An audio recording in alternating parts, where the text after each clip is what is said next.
오늘 이 시간 함께 나누실 말씀입니다.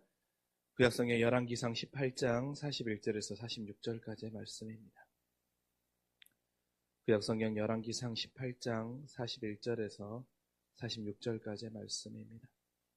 구약성경 549쪽의 말씀, 열왕기상 18장 41절에서 46절까지의 말씀입니다. 그 말씀 한 절씩 교독으로 읽도록 하겠습니다. 엘리야가 아합에게 이르되 올라가서 먹고 마시소서, 금비 소리가 있나이다. 아합이 먹고 마시러 올라가니라. 엘리야가 갈멜산 꼭대기로 올라가서 땅에 꿇어 엎드려 그의 얼굴을 무릎 사이에 넣고 그의 사내에게 이르되 올라가 바다 쪽을 바라보라. 그가 올라가 바라보고 말하되 아무것도 없나이다. 이르되 7번까지 다시 가라. 7번째 이르러서는 그가 말하되 바다에 사람의 손만한 작은 구름이 일어나니이다. 이르되 올라가 아합에게 말하기를 비에 막히지 아니하도록 마차를 갖추고 내려가서 사라 하니라. 조금 후에 구름과 바람이 일어나서 하늘이 캄캄해지며 큰 비가 내리는지라. 아합이 마차를 타고 이스라엘로 가니 여호와의 능력이 엘리야에게 임하매 그가 허리를 동하고 이스라엘로 들어가는 곳까지 아합 앞에서 달려갔더라. 아멘. 오늘 또 매서운 추위 가운데에도 이 기도의 자리에 나오신 여러분들에게 하나님의 귀한 은혜가 함께하기를 간절히 소망합니다. 아마 여러분 엄청 춥잖아요. 정말 춥잖아요. 근데 이렇게 엄청 춥고 정말 추운데도 기도해야 할 이유가 있고 기도해야 할 사명이 있고 기도해야 할 목적이 있기 때문에 아마 여러분 이 시간에 이 자리에 나오신 줄 믿습니다. 그렇게 여러분이 기도해야 할 이유와 그 기도해야 할 목적과 그 기도해야 할 사명을 붙잡고 이 밤 기도하며 나아갈 때 하나님의 크신 은혜가 우리 모두에게 함께할 수 있기를 간절히 소망합니다. 여러분 오늘 사실 열왕기상 18장 본문은 사실 오늘 읽었던 본문보다 우리에게 더 많이 알려진 본문이 무엇입니까? 그것은 바로 엘리야가 그 바알의 450 선지자와 대결하여서 큰 승리를 거두었던 내용이 사실 18장에서는 우리에겐 더 잘 알려진 본문의 내용들입니다. 하지만 여러분 우리가 알다시피 이 18장 1절을 시작할 때 하나님께서 뭐라고 말씀하십니까? 3년 동안 비가 내리지 않았던 이 땅 가운데 이제 내가 이 대지에 비를 내리겠다라고 말씀하시지요. 그리고 그 말씀의 시작이 사실 오늘 읽었던 이 본문을 통하여서 말씀이 맺어지고 하나님께서 약속하셨던 그 하나님의 약속의 선포가 이루어지는 것이 오늘 본문을 통해서 우리는 알 수 있습니다. 그리고 여러분 우리가 오늘 본문을 통해서 엘리야의 모습을 통해 우리는 정말 기도하는 자가 보이는 너그러운 삶의 태도 또는 너그러운 믿음의 사람의 모습을 발견할 수도 있습니다. 잘 알다시피 아합과 엘리야는 결코 좋은 사이가 될 수 없습니다. 매우 껄끄러운 사이입니다. 하지만 오늘 엘리야가 보이는 그 모습의 태도를 보면 참 믿음의 성숙함을 보여줍니다. 그래서 우리 오늘 말씀을 통하여서 정말 기도하는 자가 가지고 있는 기도하는 자가 보이는 그 삶의 타인을 대하는 때로는 참 껄끄러운 사람을 대하는 믿음의 성숙한 태도 그리고 그런 자에게 나타내시는 하나님의 은혜를 오늘 말씀 가운데 만나기를 원합니다. 나누었던 것처럼 3년간 비가 내리지 않았고 하나님은 분명 그 땅에 이스라엘 땅에 다시 이제 비를 내리시겠다라고 약속하셨습니다. 그리고 그 말씀을 아합에게 전하라고 합니다. 자신을 죽이려고 했고 또한 우상의 숭의 노릇을 했던 자에게 비가 내릴 것이라는 소식을 전하는 것은 엘리야 입장에서는 사실 하고 싶지 않은 말일 수 있었을 것입니다. 하지만 그는 하나님의 명령에 순종하여서 어떻게 합니까? 그 말을 전하라고 하지요. 그리고 아합에게도 오늘 본문에 들려주는 것처럼 이제 큰 비가 내릴 것이라고 말하고 있습니다. 왜입니까? 하고 싶지 않은 것보다 더 중요한 것이 있었죠. 그는 기도하는 사람이었기 때문에 기도 가운데 모든 일을 이루시는 그 과정과 의미와 결과가 하나님께 맞춰 있고 하나님의 말씀이라면 전적으로 순종해야 되는 것을 잘 알고 있는 사람이었기 때문에 그는 이 말을 전하고 있습니다. 그렇다면 여러분 엘리야가요 오늘 본문에서 찾아보면 엘리야는 어떤 기도를 하는지 우리가 오늘 본문에서 만나보고 싶습니다. 첫 번째로 여러분 엘리야는 어떤 기도를 하는 사람이었습니까? 우리가 잘 알 수 있다시피 엘리야는 의심하지 않는 기도를 하는 사람이지요. 오늘 본문 42절에 뭐라고 말합니까? 엘리야가 갈멜산 꼭대기에 올라가서 땅에 무릎 꿇고 엎드려 그의 얼굴을 무릎 사이에 넣었던 것입니다. 그리고 기도합니다. 분명 어떻습니까? 엘리야가 41절 이제 큰 빗소리가 있을 거라고 말하고 갈멜산에 올라가서 기도합니다. 눈에 보이는 것이 아무것도 없고 심지어 그 시종 보고 올라가 보라고 했지만 어느 비구름 하나 보이지 않는 그 순간에도 그는 기도하러 올라갔던 것입니다. 그리고 그러나 어떻습니까? 왜 그가 기도할 수 있었습니까? 1절에 주님이 약속하신 그 말씀을 그는 들었기 때문에 기도할 수 있었던 거예요. 그 주님이 약속하신 말씀, 주님이 이루시겠다고 하셨던 그 말씀에 대한 의심의 여지가 하나도 없었기 때문에 그는 그렇게 엎드려 땅에 갈멜산에 올라가 무릎을 꿇고 기도했던 것입니다. 하나님을 향한 전적인 신뢰가 있는 자이기 때문에 그는 그 기도가 당연한 거였고, 그 기도 안에는 하나님 제발 비를 내려주십시오 하는 기도가 아니라 하나님께서 이루시기로 말씀하신 그 약속을 이 아합의 눈에 보기 주시기를 원합니다. 그래서 하나님이 정말 살아계신 하나님이시고 만군의 여호와가 되시는 그 하나님이심을, 그래서 하나님의 약속을 전혀 의심하지 않고 이 의심하는 모든 이들에게 하나님의 약속이 이루어짐을 볼 수 있게 해주십시오 라고 그는 기도했던 것입니다. 그래서 여러분, 우리가 히브리서 11장 1절의 말씀에 잘 알고 있는 것처럼 믿음은 어떻습니까? 바라는 것들의 실상이고 보이지 않는 것들의 증거인 것입니다. 여러분, 그래도 우리의 지금의 시절을 살아가면 우리 안에도 필요한 첫 번째 기도의 모습은 바로 의심하지 않는 기도인 거예요. 의심하지 않는 기도로 주님과 동행하는 그런 믿음이 있어야 될 것입니다. 또한 어떤 기도가 있어야 됩니까? 포기하지 않는 기도를 해야 되는 것을 우리는 오늘 말씀을 통해서 볼 수 있죠. 사완이 올라가서 아무리 보아도 비구름이 보이지 않는다라고 말하는 거예요. 그렇죠. 3년간 비가 내리지 않았는데 비구름이라는 것이 사실 보이지 않을 수밖에 없었습니다. 이런 반응이 당연합니다. 그런데 엘리야는 뭐라고 말합니까? 7번까지 이르러서는 올라가라고 말하지요. 그래서 7번까지 올라갔을 때 손바닥만한 구름, 정말 작은 그 구름이 보이는 것입니다. 그런데 그 구름이 결국엔 어떻게 됩니까? 큰 비가 내리는 거죠. 여러분, 우리가 이 7번까지의 말씀, 11개 5장에 나와 있는 나아만 장군의 말씀에서도 우리가 알고 있죠. 여러분, 우리의 선택지 중에, 우리가 살아가는 선택지 중에 가장 쉬운 선택지는 뭐냐면 몇 번 시도하다가 포기하는 게 가장 쉬운 선택지입니다. 되지 않아 하면서 몇 번 시도하는 가운데 포기하는 선택지입니다. 하지만 분명 주님은 약속하셨기 때문에 이건 포기가 아니라 기대가 올 때까지 기도로 기다리는 그 기다림이 필요했던 것입니다. 7번까지 올라가라. 7번까지 올라가라. 하나님께서 분명 나에게 말씀하셨다. 그 약속을 이루실 하나님이 어떻게 이루시는지 끝까지 올라가라고 하는 거예요. 포기하지 않는 기도를 하는 거예요. 우리도 마찬가지 아닙니까? 우리의 삶 가운데에도 포기하지 않는 기도가 있었으면 좋겠어요. 여러분, 포기를 위한 정당화는 기도의 요행이 아니라 포기하지 않는 기도로 나아가는 우리 모두가 될 수 있기를 간절히 원합니다. 또한 어떤 기도를 합니까? 엘리야는요, 감정을 다스리는 기도를 하고 있어요. 여러분, 엘리야 아합 사이는 감정이 좋지 않을 거라고 말씀드렸지 않습니까? 여러분, 17절과 18절의 말씀에 보면 더 잘 나와 있지요. 17절에 엘리야를 볼 때 아합이 그에게 뭐라고 말합니까? 이스라엘을 괴롭히는 자라고 말합니다. 그럴 때 엘리야는 18절에 뭐라고 말합니까? 엘리야도 한 방 먹이지요. 야, 내가 아니라 너네 집안이 이스라엘을 괴롭히는 자들이야. 너네 집안이 지금 이스라엘이 이런 안타깝고 이런 고난을 당하는 원흉이 바로 너네 집안이야라고 말하는 것입니다. 결코 감정이 좋을 수가 없습니다. 하지만 엘리야는 본문 44절에 뭐라고 말합니까? 손바닥만한 작은 구름이 일어났을 때 아합에게 말하기를 비에 막히지 않도록 마차를 갖추어 내려가소서 하라고 말합니다. 큰 비가 내리면 내려가는 동안 어려움을 당하고 마차가 내려가다가 땅에 빠질 수도 있고 어려움을 당할 수도 있기 때문에 그러기 전에 먼저 내려가라는 거예요. 만약에 엘리야가 자신의 감정대로 반응한다면 어떻게 하겠습니까? 이런 배려의 말을 하지 않죠. 손바닥만한 구름이 떴을 때 내려가라고 말하지 않죠. 그렇게 비가 억수로 쏟아질 때 야, 봤냐? 너의 하나님이 이렇게 일하는 걸 봤냐라고 할 수 있을 것입니다. 하지만 그는 하나님께 기도하는 자이기 때문에 나와 아합과의 사이에 있는 안 좋은 감정, 안 좋은 마음보다는 감정대로 하지 않고 하나님의 응답이 빛나도록 하는 방향으로, 그리고 아합조차도 이 하나님이 정말 만군의 여호와 아버지가 되심을 볼 수 있도록 반응하는 기도의 모습을 보여주고 있는 것입니다. 내가 상대나 가족이나 나 스스로에게 감정이 조절되지 않을 때가 있습니다. 그래서 내 감정대로 행동할 때가 있습니다. 내 감정대로 쏟아내고 내 감정대로 반응하고 내가 당한 감정을 그에게 더 크게 투사하거나 투영할 때도 많이 있습니다. 그럴 때 속 시원하다는 느낌을 받기 때문에 우리는 그렇게 많이들 합니다.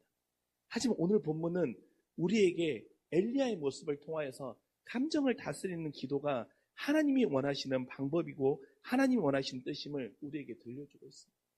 여러분, 오늘 말씀에서 엘리야가 우리에게 보여주었던 것처럼, 우리에게 도전 않는 것처럼, 의심하지 않는 기도, 포기하지 않고 끝까지 달려가는 기도, 또한 내 감정을 다스리는 기도가 저와 여러분의 기도의 이유가 되고 기도의 방법이 될 수 있기를 간절히 소망합니다.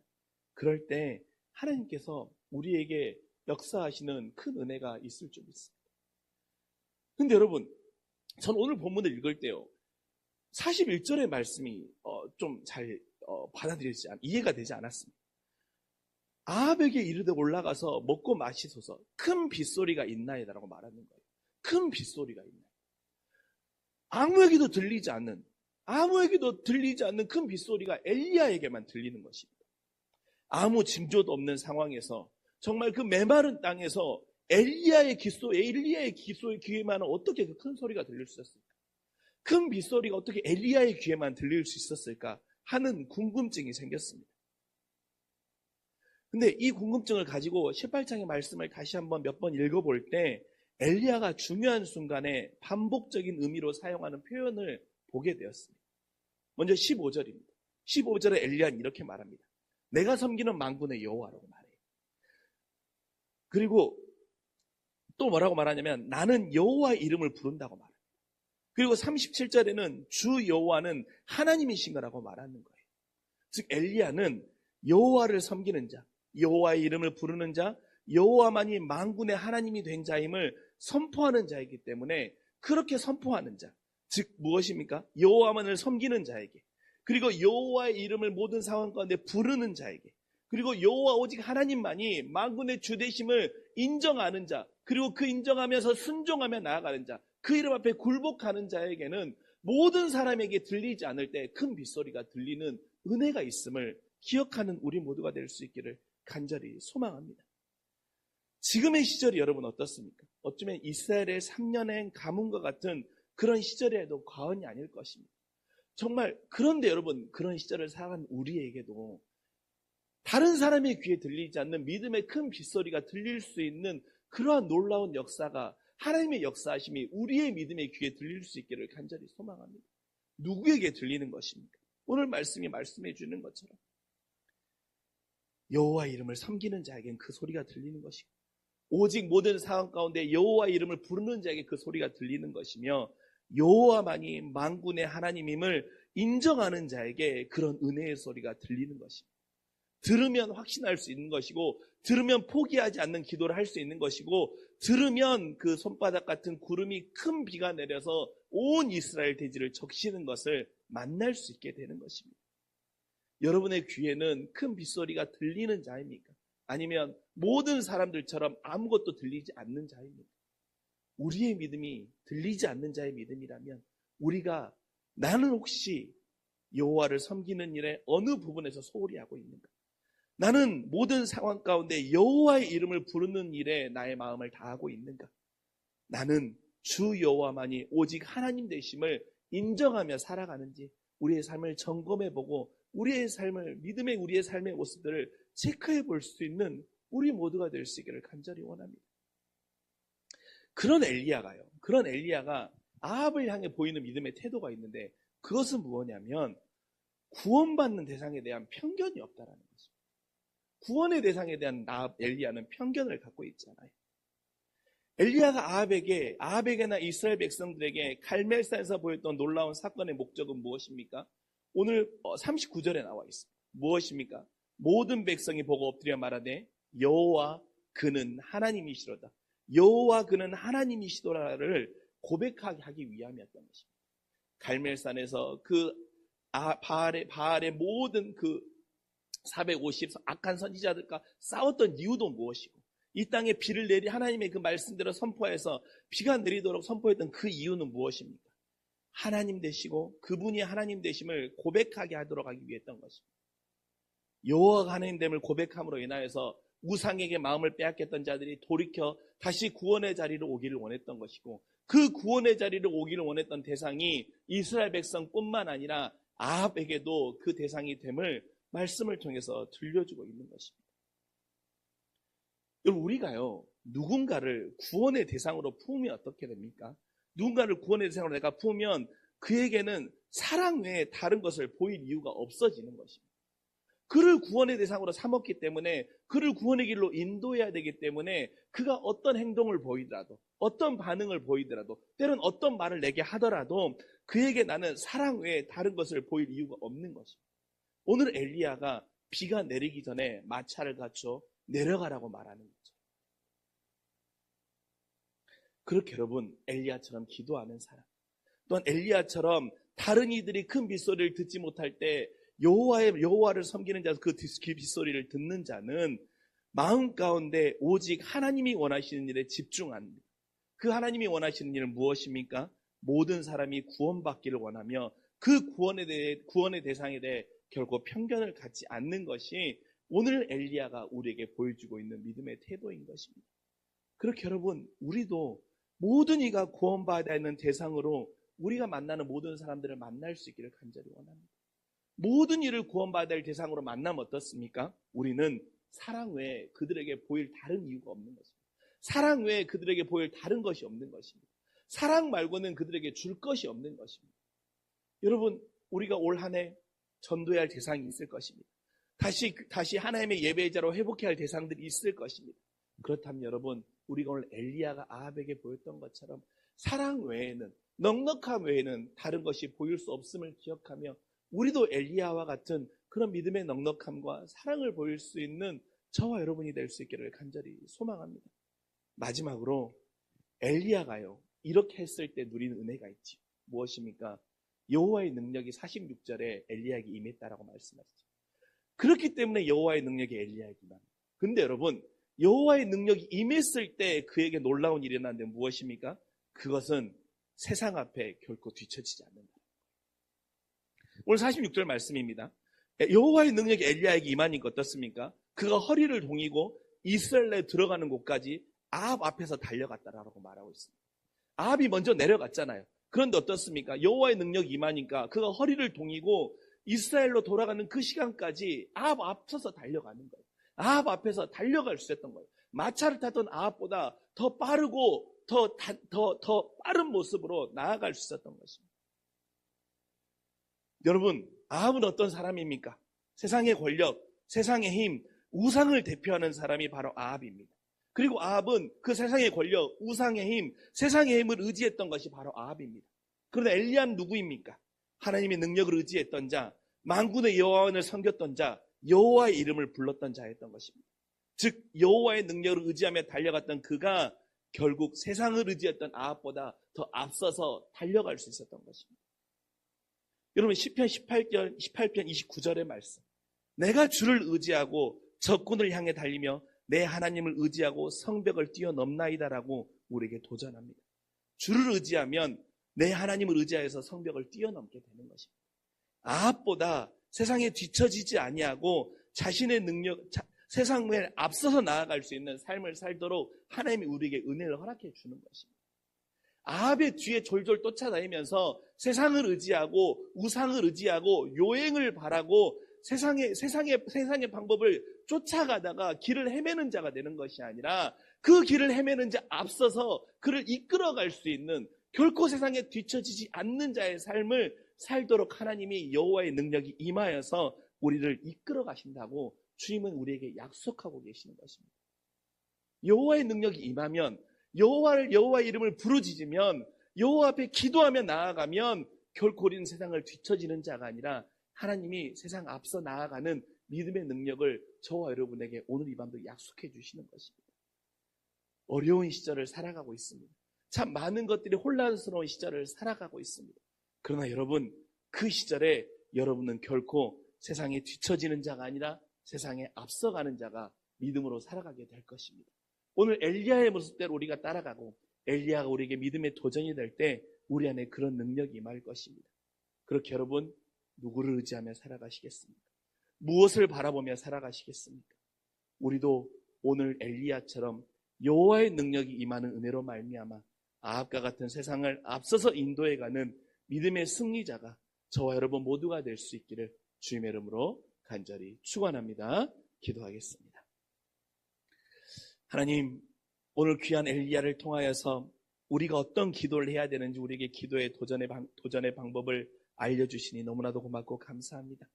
하나님, 엘리야처럼 의심하지 않는 기도를 하며 포기하지 않는 기도를 하며 나의 감정대로 휘둘리지 않는 감정을 다스리는 기도로 이 밤 나아가는 우리 모두가 되게 하여 주시옵소서.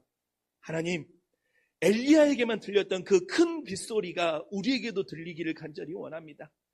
남들은 듣지 못하고 남들은 보지 못하는 그 하나님의 은혜의 빗소리가 우리의 귀는 들릴 수 있기를 간절히 원합니다.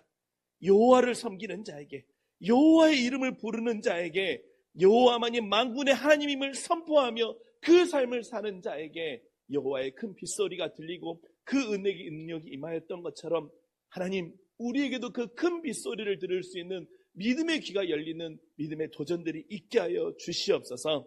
하나님, 구원받는 대상에 대한 편견이 없었던 엘리야처럼, 그래서 엘리야는 사랑만, 친절만을 그 구원의 대상에게 보였던 것처럼 우리도 우리가 구원받고 전도해야 할 대상에게 그런 믿음의 성숙함의 태도를 보이게 하여 주시옵고, 악으로 대표되는 세상, 탐욕, 정욕을 따라가는 자가 아니라 하나님은 분명히 여호와의 은혜가 임하는 자에게는 세상에 앞서가는 자가 된다고 말씀하셨던 그 약속의 말씀을 붙잡고 여호와의 능력을 바라보며 여호와의 능력을 붙잡고 여호와의 능력이 임하는 우리 모두가 되게 하여 주시옵소서.